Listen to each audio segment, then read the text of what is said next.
जय हिंद साथियों, स्वागत है आप सभी लोगों का एक बार फिर से अपने यूट्यूब परिवार में। और दोस्तों, आज का सेशन जो है कि हम लोग अगला सेशन स्टार्ट कर रहे हैं। यानी आज ये हमारी जो है कि आपके सामने ये तीसरी क्लास होने वाली है, जिसमें कि हम लोग सॉल्व करने वाले हैं 2018 में बीपीएससी में कुछ पूछे गए बहुत ही महत्वपूर्ण क्वेश्चंस, जो कि जीएस के होंगे। इसके पहले भी हमने एक वीडियो जो है कि डिस्कस किया है, उसमें जो है कि 30 क्वेश्चंस जो है कि आपको करा दिए हैं। और उसी से आगे हम लोग जो है कि डिस्कशन शुरू करेंगे, यानी क्वेश्चंस करना शुरू करेंगे और देखेंगे कि किस तरीके से जो क्वेश्चंस है एग्जाम में आए हैं। तो दोस्तों, जो लोग भी चैनल पे पहली बार विजिट किए हैं, पहली बार जो है कि आए हैं, चैनल को सब्सक्राइब कर लेंगे। यदि आप चाहते हैं कि अच्छे तरीके से आपकी तैयारी हो और ज़्यादा से ज़्यादा आप प्रैक्टिस सेट कर पाएँ, तो डेली आपको कम से कम 30 से 50 क्वेश्चंस के प्रैक्टिस सेट करने को मिलेंगे यहाँ पर जीके जीएस के। और बाकी जो क्वेश्चंस हैं आप उसको खुद से भी कर सकते हैं, तो प्रैक्टिस आपको एक बेहतर तरीके से यहाँ पे करने को मिलेगी। तो चलिए दोस्तों, आज का वीडियो शुरू करते हैं और आज का पहला क्वेश्चन करना शुरू करते हैं। तो पहला क्वेश्चन रहा दोस्तों आपके स्क्रीन पे कि सर्वोच्च न्यायालय के न्यायाधीशों की जो सेवानिवृत्ति की उम्र क्या है? 60 वर्ष, 62 वर्ष, 65 वर्ष, 70 वर्ष, उपरोक्त में से कोई नहीं या उपरोक्त में से एक से अधिक। तो क्वेश्चन नंबर 81 का जो करेक्ट आंसर बनेगा दोस्तों, तो वो अगर बात करें कि सर्वोच्च न्यायालय के जो न्यायाधीशों की सेवानिवृत्ति उम्र है वो है आपकी 65 वर्ष। ठीक है, तो करेक्ट आंसर आपका बनेगा option number C. Next question की बात करते हैं दोस्तों, क्वेश्चन नंबर 82। तो ये क्वेश्चन क्या है कि केंद्र सरकार में उच्चतम नागरिक सेवा अधिकारी कौन है? भारत का जो महान्यायवादी है, मंत्रिमंडल सचिव, गृह सचिव, वित्त सचिव, उपरोक्त में से कोई नहीं या उपरोक्त में से एक से अधिक। करेक्ट ऑप्शन जो बनेगा आपका सही है ऑप्शन नंबर बी, मंत्रिमंडल सचिव। नेक्स्ट क्वेश्चन, भारत में राष्ट्रीय आय की गणना में एक समस्या है, तो वह समस्या क्या है? अल्प रोजगार, मुद्रास्फीति, बचत का निम्न स्तर, उपरोक्त में से कोई नहीं या उपरोक्त में से एक से अधिक। तो 83 नंबर क्वेश्चन का जो करेक्ट आंसर है वो है आपका असंगठित क्षेत्र। क्या है? असंगठित क्षेत्र जो है कि राष्ट्रीय आय की गणना में एक समस्या है भारत में। ठीक है, तो करेक्ट आंसर आपका option number D. Next question की तरफ चलते हैं, क्वेश्चन नंबर 84 नंबर क्वेश्चन है दोस्तों कि भारत में कृषि पुनर्वित्त प्रदान करने के लिए शिखर स्तर के बैंक का नाम है? भारतीय रिजर्व बैंक, कृषि तथा ग्रामीण विकास राष्ट्रीय बैंक, भारतीय स्टेट बैंक, इंपीरियल बैंक या उपरोक्त में से कई नहीं या उपरोक्त सभी। तो अगर हम बात करें कि जो भारत में कृषि पुनर्वित्त प्रदान करने की जो शिखर स्तर के बैंक का नाम है, तो वह है आपका कृषि तथा ग्रामीण विकास राष्ट्रीय बैंक। ऑप्शन नंबर बी जो है करेक्ट हो जाएगा इस क्वेश्चन के लिए। नेक्स्ट क्वेश्चन की बात करते हैं, क्वेश्चन नंबर 85। तो 14वें वित्त आयोग के अनुसार विभाजन योग्य शुद्ध केंद्रीय राजस्व कर में राज्यों का प्रतिशत भाग है। ध्यान से क्वेश्चन एक बार और पढ़ लीजिए। तो 14वें वित्त आयोग के अनुसार विभाजन योग्य शुद्ध केंद्रीय राजस्व कर में राज्यों का जो प्रतिशत भाग है कितना है? 32%, 35%, 40%, 42%। तो यहाँ पे जो राइट आंसर बनेगा आपका ऑप्शन नंबर डी जो है बिल्कुल सही हो जाएगा। यानी कि 14वें वित्त आयोग में के अनुसार अगर हम बात करें विभाजन योग्य जो केंद्रीय राजस्व कर में जो है राज्यों का प्रतिशत है, तो वो आपका 42% है। नेक्स्ट क्वेश्चन की तरफ चलते हैं। अगला क्वेश्चन, क्वेश्चन नंबर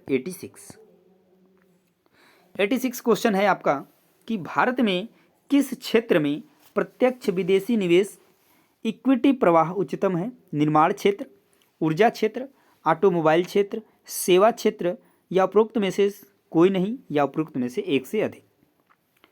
86 क्वेश्चन का जो राइट आंसर बनेगा दोस्तों ऑप्शन नंबर डी, सेवा क्षेत्र। नेक्स्ट क्वेश्चन की बात करें तो भारतीय रिजर्व बैंक का वर्तमान गवर्नर कौन है? तो देखिए एक 2018 का क्वेश्चन है, तो उस समय जो है कि इस क्वेश्चन का जो करेक्ट आंसर रहा होगा तो उर्जित पटेल रहा है। ठीक है, तो आपको ध्यान देना है। और इस समय जो है कि दूसरे हैं, तो ठीक है, ये चीज़ आप ध्यान में दे करके चलेंगे। इस तरीके का क्वेश्चन जो है आपको देखने को मिलेंगे। उसके बाद बात करते हैं कि भारत में सीमांत भूमि जोत का आकार है, तो 5 हेक्टेयर से ज़्यादा, 2 हेक्टेयर से 4 हेक्टेयर, 1 हेक्टेयर से 2 हेक्टेयर, 1 हेक्टेयर से कम, उपरोक्त में से कोई नहीं या उपरोक्त में से एक से अधिक। तो क्वेश्चन नंबर 88 का जो करेक्ट आंसर बनेगा दोस्तों ऑप्शन नंबर डी होगा, 1 हेक्टेयर से भी कम। नेक्स्ट क्वेश्चन देखिए, वैश्वीकरण में सम्मिलित नहीं है, तो आयात शुल्क में कमी, आयात लाइसेंसिंग का उन्मूलन, सार्वजनिक क्षेत्र का इक्विटी का विनिवेश, प्रत्यक्ष विदेशी निवेश का उन्मुक्त प्रवाह और संयुक्त उपयुक्त में से कोई नहीं या उपयुक्त में से एक से अधिक। तो 89 नंबर क्वेश्चन का जो करेक्ट आंसर बनेगा ऑप्शन नंबर डी, सार्वजनिक क्षेत्र का इक्विटी का विनिवेश जो है वैश्वीकरण में सम्मिलित नहीं है। अगले क्वेश्चन की बात करते हैं। तो भारत में अर्थ शोधन निवारण अधिनियम कब से लागू हुआ? 1998 से, 1999, 2001, 2005, उपयुक्त में से कोई नहीं या उपयुक्त में से एक से अधिक। 90 नंबर क्वेश्चन का जो करेक्ट आंसर है दोस्तों ऑप्शन नंबर डी, 2005, यानी कि भारत में जो अर्थ शोधन निवारण अधिनियम लागू हुआ था वो आपका लागू हुआ था 2005 में। शब्द संक्षेप ट्रिम्स से क्या बनता है, यानी इसका फुल फॉर्म क्या है, इसका पूरा रूप क्या है, संक्षिप्त जो दिया गया है इसका विस्तृत रूप क्या होगा ये आपको बताना है। तो उसमें दिया हुआ है व्यापार संबंधित आय उपाय। इसके लिए आप जाएंगे, अगर इंग्लिश में जाना चाहें तो ज़्यादा बेटर आपको समझ में आएगा। Trade related income measures, trade related incentive measures, trade related investment measures या ट्रेड रिलेटेड इनोवेटिव मेजर्स। क्या होगा इस क्वेश्चन का करेक्ट आंसर? तो यहाँ पे करेक्ट आंसर बनेगा आपको option number C, trade related investment measures जो है करेक्ट होगा ट्रिम्स का, ठीक है, यानी इसको फुल फॉर्म होगा। बात करते हैं नीति आयोग अस्तित्व में कब आया? 1 जनवरी 2014, 1 जून 2014, 1 जनवरी 2015, 1 जून 2015। तो नीति आयोग की बात करें जो कि यह आया था यानी लागू हुआ था, तो ये आपका आया था 1 जनवरी 2015 को। नेक्स्ट क्वेश्चन की बात करते हैं। क्वेश्चन नंबर 93, गुल्लक बच्चा बैंक कहाँ है? तो दिल्ली, पटना, भोपाल, जयपुर। गुल्लक बच्चा बैंक कहाँ पर है? तो ये आपका है पटना में। कहाँ पर है? पटना में है, तो correct answer option number B. Next question की बात करें तो भारत सरकार ने अखिल भारतीय थोक कीमत सूचकांक के लिए आधार वर्ष 2004-5 से बदलकर किस वर्ष को बनाया है? ठीक है, तो ये आपको बताना है। तो ये है आपका correct answer option number B, यानी कि 2011 से 12। ठीक है, नेक्स्ट क्वेश्चन की बात करते हैं। भारतीय जनगणना 2011 के अनुसार पुरुषों एवं स्त्रियों दोनों में प्रतिशत साक्षरता किस राज्य की जो है कि न्यूनतम है? अरुणाचल प्रदेश, आंध्र प्रदेश, बिहार, जम्मू एवं कश्मीर। तो यहाँ पे करेक्ट आंसर क्या बनेगा 95 का? तो ऑप्शन नंबर सी, बिहार की जो है अगर हम प्रतिशत साक्षरता बात करें तो सबसे न्यूनतम रही है। ठीक है, नेक्स्ट क्वेश्चन देखते हैं, क्वेश्चन नंबर 96। 96 क्वेश्चन क्या है कि बिहार में कृषि भूमि की जोतों का औसतन आकार दूसरे राज्यों की तुलना में क्या है? न्यूनतम है, उच्चतम है, न्यूनतम से द्वितीय, उच्चतम से द्वितीय। 96 क्वेश्चन का जो राइट आंसर बनेगा न्यूनतम से भी द्वितीय है क्या है? तो ऑप्शन नंबर बी बिल्कुल करेक्ट हो जाएगा।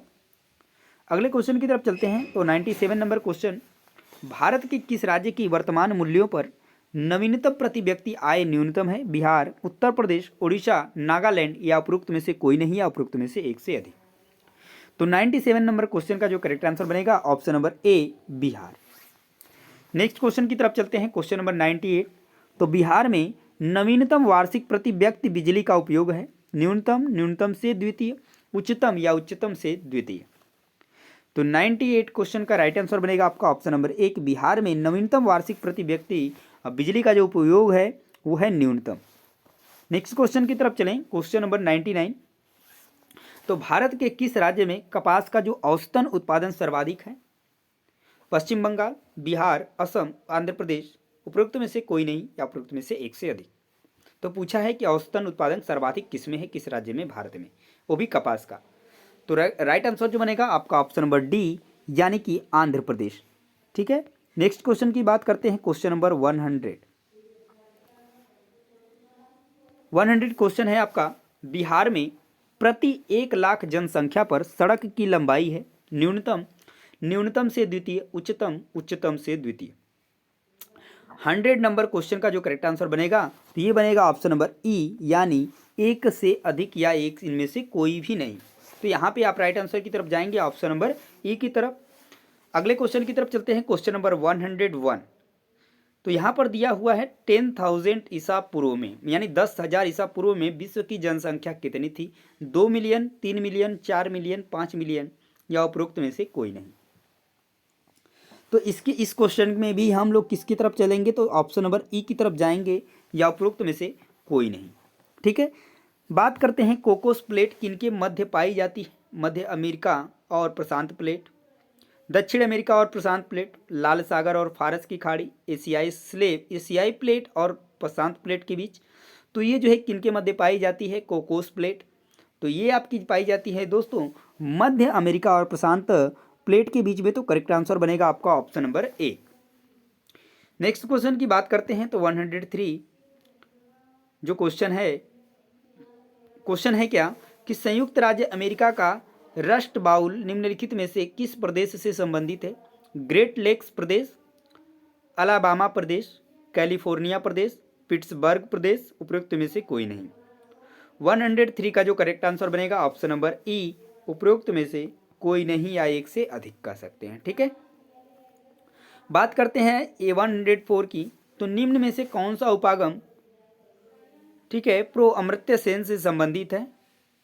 मूल आवश्यकता उपागम, सक्षमता उपागम, आय उपागम, कल्याण उपागम, उपरोक्त में से कोई नहीं या उपरोक्त में से एक से अधिक।